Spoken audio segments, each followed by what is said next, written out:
미국과 상호관세 협상과 더불어 안보 관련 이슈도 초미의 관심사입니다. 쉽지 않은 국제정세, 이분과 함께 핵심을 짚어보겠습니다. 미중관계 전문가죠. 한국국방연구원 이강규 박사 나오셨습니다. 박사님 안녕하십니까? 네, 안녕하세요. 예. 지난주에 미국 다녀오셨다고 들었어요. 이거 어쩐 일로 다녀오셨던 겁니까? 네, 저희 연구원에서 수행하는 과제가 있는데 저희 좀 미국 쪽이랑 할 게 있어서 한 일주일 출장을 다녀왔습니다. 예. 아무래도 가시게 되면 지금 관세 협상 이제 막바지인데 뭐 이런 분위기 약간 체감을 하실 것 같아요. 네, 뭐 일단 저희가 만나봤던 관련 미국의 전문가들은 다들 관심이 일단 많고요. 일단 한국과 미국 간에 어떤 식의 이제 협상이 이루어질지 예. 지금 다른 국가들과 이제 순차적으로 좀 이루어지고 있잖아요. 예. 근데 거기서 이제 덩치 큰 나라가 얼마 안 남았는데 우리나라가 이제 있기 때문에 좀 관심을 많이 받고 있는 것 같습니다. 예. 그럼 요거 말씀 나눈 김에 이 미국 상호관세 얘기 좀 먼저 하고 다른 주제 한번 보죠. 우선 미국 상호관세 유예 종료 시점이 8월 1일입니다. 알고 보니까 이번 주 토요일이에요. 네, 얼마 남지 않았습니다.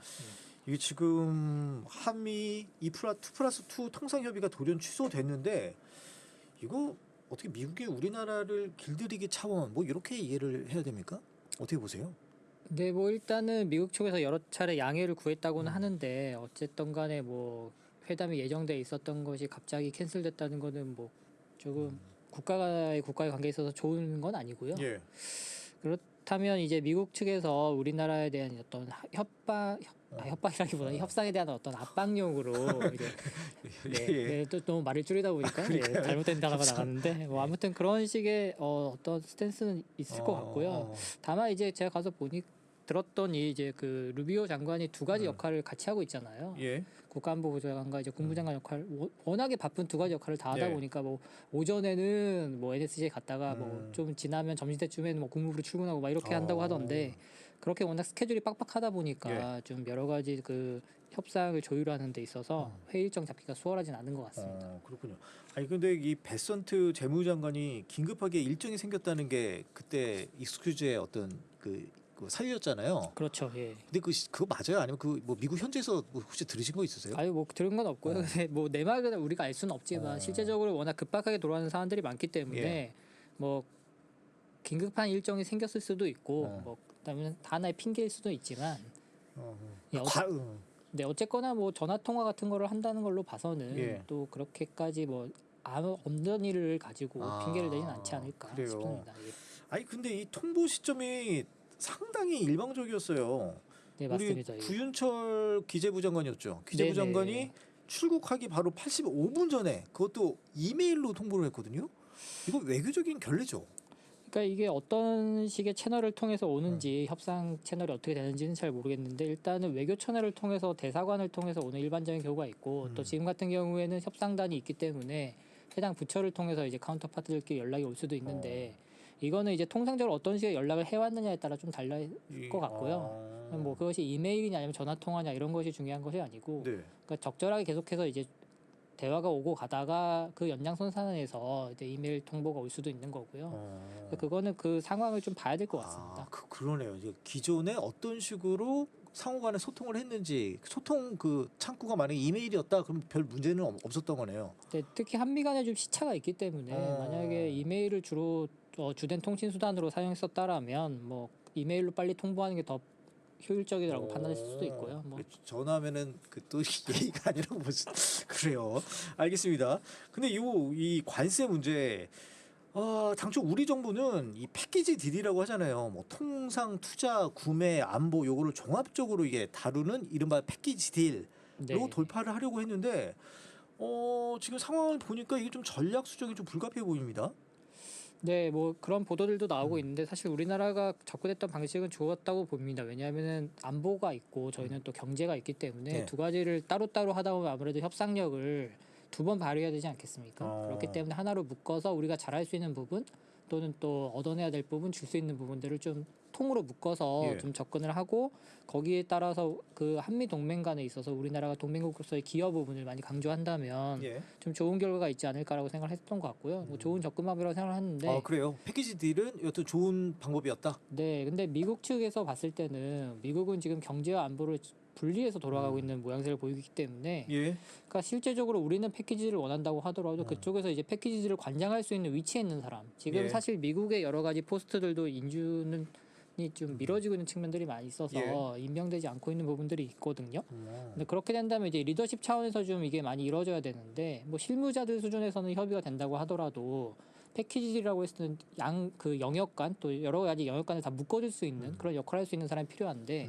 우리나라 같은 경우에는 뭐 그 대통령실에 있는 안보실장이랄지 정책실장 같은 그 수준에서 또 비서실장을 주축으로 해가지고 이렇게 협의가 이루어질 수 있지만 미국이 지금 그 안에서 그런 것들이 잘 이루어지고 있느냐 이런 또 문제들이 있어가지고요. 예. 뭐 기사들도 나오고 있지만 안보에서 했었던 어떤 협약과 협의들이 이제 경제 영역으로 그럼 잘 전달이 되고 있느냐 예. 미국 측에서 그 부분에 있어서는 약간 회의가 있는 것 같습니다.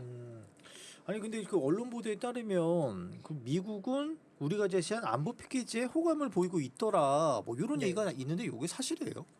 미국 쪽에서도 호감은 있나요? 관심은? 일단은 뭐 미국으로서는 우리가 어떠한 역할을 한다 또는 무엇을 이렇게 협상을 할 여지가 있다라고 의사를 표명했기 때문에 그 부분에서는 환영할 거라고 당연히 보고요. 그러니까 거기서 얘기하는 미국의 예. 그 카운터 파트가 안보 쪽의 사람인지 예. 뭐 경제통상 쪽의 사람인지 이런 것도 좀 따져봐야 될 것 같은데 일단 두루뭉실하게 나오지 않습니까? 예. 관계자나 이렇게 그죠. 되기 때문에. 근데 그거를 이제 받는 입장에 따라서 조금씩 반응이 다를 것 같고요. 당연히 뭐 안보 국방에 있는 사람이 그런 얘기를 들었다면 뭐 안보 패키지에 대한 관심은 많을 테고 또 예. 경제 쪽에 있는 사람은 어디 패키지 안에 있는 경제 분야에 관심이 많을 테니까 어. 뭐 미국 쪽에서 뭐 왜 이거 두 개를 묶어서 갖고 오지라고는 뭐 반응하실 것 같지는 않습니다. 그렇군요. 근데 이제 우리 당국자들 얘기를 종합해 보면 이 패키지들은 여전히 유효하다라는 입장이에요. 그래서 네네. 어떻게 해서든지 이거를 좀 시키겠다라는 입장인데 이 박사님 보시기에는 어떻게 보세요? 지금 트럼프는 돈을 내고 관세를 낮추라 이렇게 노골적으로 얘기를 하잖아요. 일본과의 협상하는 거 보면 네, 맞습니다. 어떻게 쉽지 않아 보이는데 어떻게 보십니까? 네, 그럼에도 불구하고 저는 약간 개인적으로는 뭐 괜찮은 카드라고 생각을 하는 게 저희가 사실 안보 분야에 있어서 예. 미국 쪽에 그 협력할 수 있는 분야가 조금 많다고 볼 수 있습니다. 특히 미국이 필요로 하고 있는 조선업이랄지 뭐 MRO 관련된 부분 뭐 예. 이런 부분에 있어서는 사실은 그건 온전히 경제적인 영역이라기보다는 이제 안보 국방과 뗄 수 없는 부분이기 때문에 예. 그런 부분에서 우리 역할을 강조하다 보면 자연스럽게 경제적인 측면에서의 기여까지도 뭐 이렇게 넘어갈 수 있는 부분이어서 이걸 아까 말씀드린 것처럼 이제 개별적으로 접근하게 된다면 우리가 협상력을 계속해서 끌어올려서 두 번 정도 이제 협상을 해야 되는 좀 힘겨움이 있잖아요. 예, 어쨌거나 예. 뭐 미국과 우리나라를 놓고 봤을 때 우리나라가 조금 그 체력이 딸리는 건 사실이기 때문에 그렇게 된다면 오히려 이렇게 넓은 카드를 놓고 거기서 이제 주고받는 것이 우리로서는 조금 더 우리과 지키고 싶은 부분을 좀 지키고 얻어낼 수 있는 부분을 얻어낼 수 있는 방안이 아닌가 예. 생각을 합니다. 그러네요. 이제 안보, 경제 뭐 이거를 이제 무자르듯이 딱 자르기 힘든 상황 아니겠습니까? 네, 그러니까, 지금 시대가 워낙 그렇습니다. 예. 어떻게 좀 우리 이제 이번 주 한 뭐 목요일인가요? 뭐 언제 이제 출국한다고 하니까 그때 이제 네네. 협상한다고 하니까 어떻게 좀 우리 전략 잘 세우셔서 우리 당국자 우리 대표로 가시는 분들 좀 잘 협상 마무리해 줬으면 좋겠습니다. 지금 굿모닝 이슈 브리핑 이강규 한국국방연구원 박사와 함께 한 주간에 있었던 우리 국제 뉴스들 한번 정리 한번 해보고 있습니다.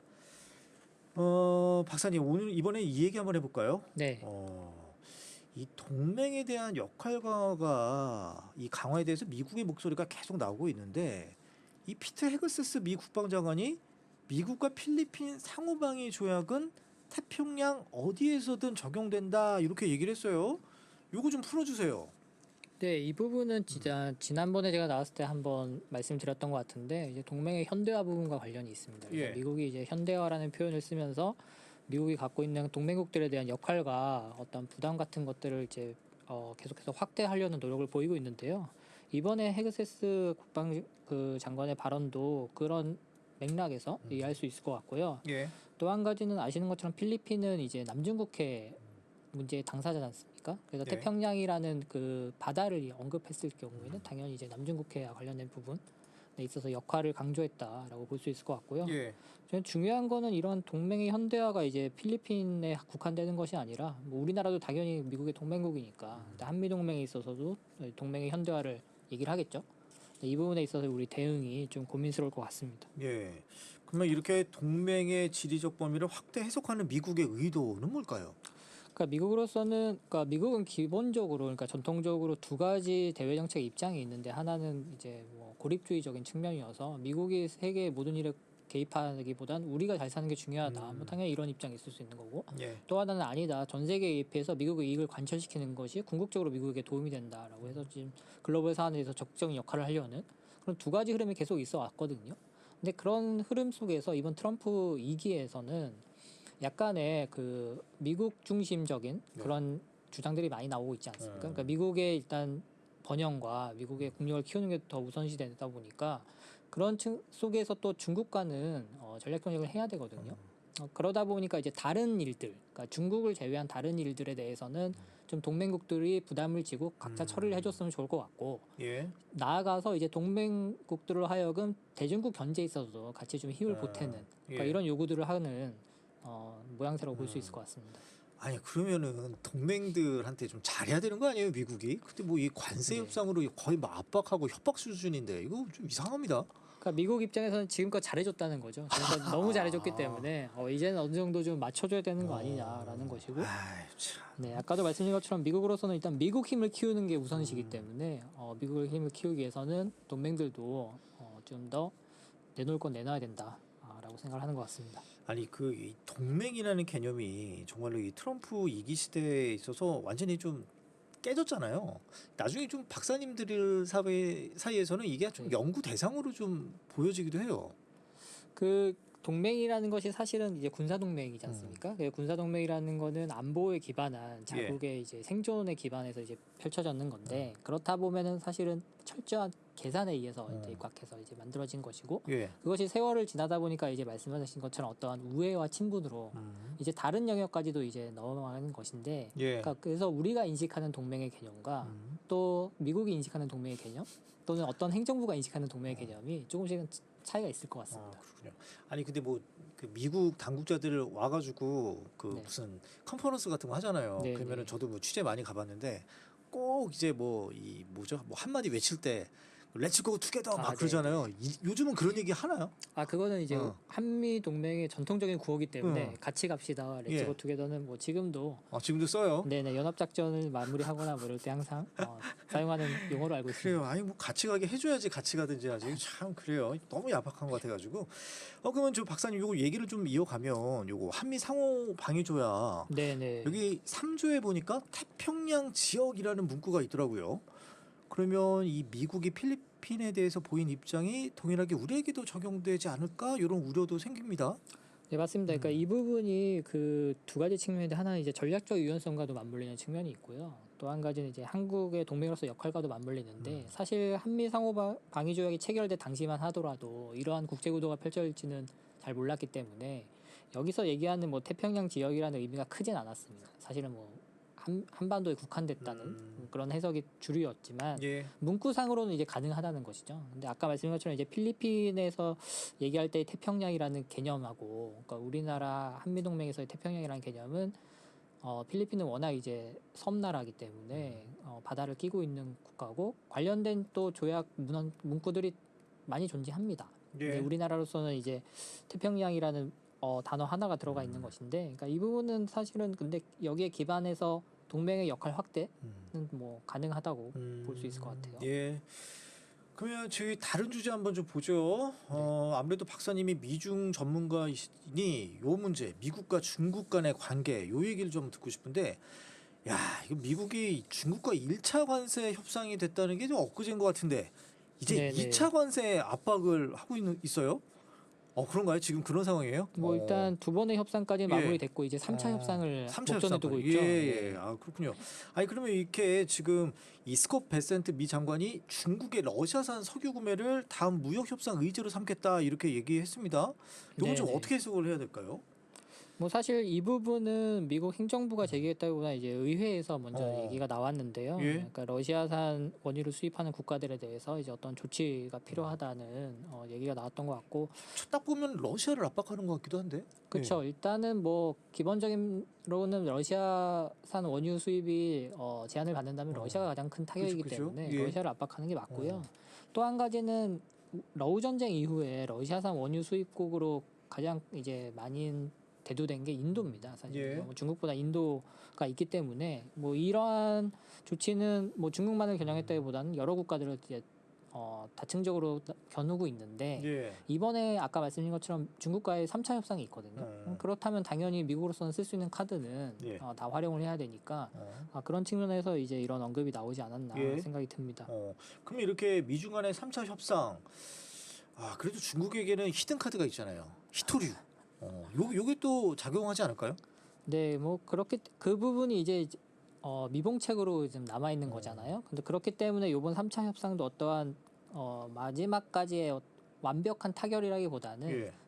어떤 단계 속에서 그러니까 1차 협상에서 만들어진 어떤 그 토대 프레임워크 속에서 지금 계속해서 협상이 이루어지고 있기 때문에 예. 3차 협상도 뭐 어느 정도 수준에서의 그 한 발 나아간 정도의 수준의 협상이 이루어질 것이고 예. 거기서 더 나가서 뭔가 이렇게 일본이나 EU처럼 모든 게 타결되는 상황은 아닐 거라고 생각이 듭니다. 예. 그러면은 이렇게 미중 간의 어떤 3차 협상 결과 뭐 이렇게 이것이 우리 경제에 또 많은 영향을 줄 것 같기도 합니다. 어떻게 보세요? 일단 3차 협상의 내용을 봐야 될 것 같은데요. 아까 말씀드린 것처럼 뭐 큰 폭의 그런 어떤 변화가 있을 것 같지는 않기 때문에 예. 뭐 기본적으로 우리 경제에 큰 타격이나 어떤 영향은 그렇게 뭐 예상이 되진 않습니다. 다만 이제 그 내용이 실제로 중요한데 거기서 이제 앞으로 어떻게 해 가겠다 아니면은 뭐 이러이러한 것들을 의제로 삼겠다라고 했을 때는 우리와 관련된 부분을 이제 면밀히 살펴봐야 되겠죠. 예. 지금 굿모닝 이슈 브리핑 이강규 한국국방연구원 박사와 함께 국제 정세 쭉 한번 살펴보고 있습니다. 박사님, 이번엔 좀 이 얘기 한번 해볼까요? 경주 에이펙 네. 오는 10월에 열립니다. 아무래도 이제 미중 간의 정상 간의 만남이 이루어질 것으로 예상되기 때문에 초미의 관심사인데 어떻게 뭐 시진핑 중국 국가주석도 온다고 하고 트럼프 미 네. 대통령은 당연히 올 거고 네, 뭐 네. 만나겠네요.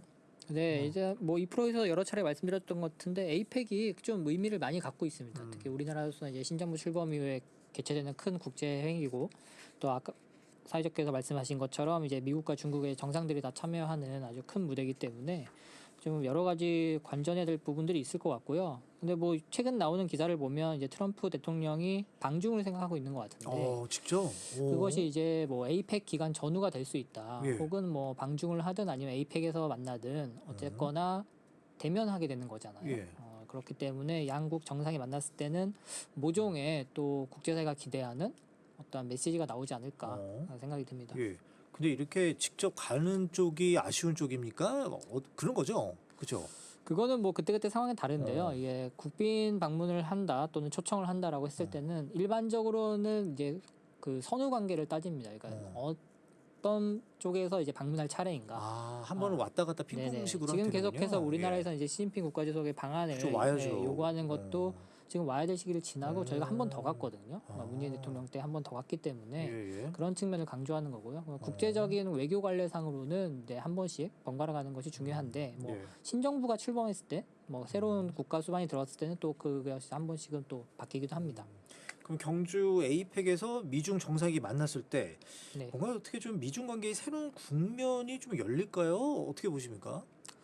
뭐 새로운 국면이 열릴 것 같지는 않고요. 뭐 계속해서 말씀드린 것처럼 미국이 가는 대전략적인 방향성은 정해져 있는 것이고 거기에 대한 중국의 대응도 뭐 예. 정해져 있는 것인데 중요한 거는 이러한 양측의 접근 방식이 어떤 대립과 갈등으로 갈 것이냐 아니면은 실질적으로는 뭐 아주 우호적이진 않지만 그래도 예. 관리 가능한 수준에서의 서로의 어떠한 갈등 같은 걸 해소해가는 좀 그런 방향이 될 것인가는 좀 지켜봐야 될 것 같습니다. 그럼 아무래도 우리 경주 에이펙의 주최국인 또 우리나라의 또 역할이 좀 중요할 텐데 우리나라가 어떤 뭐 중재자 역할 이게 지금 할 수 있을까 싶기도 하고 우리 지금 뭐 앞가림하기도 힘든 상황 아니겠어요? 어떻게 보세요? 네, 지금은 뭐 저희가 중재할 단계는 아닌 것 같고요. 사실은 뭐 계속 말씀드리지만 미국의 방향성은 확고하고 예. 중국의 입장도 정해져 있기 때문에 우리가 뭐 나서서 중재를 해서 어떠한 뭐 결실을 본다 이런 것보다는 예.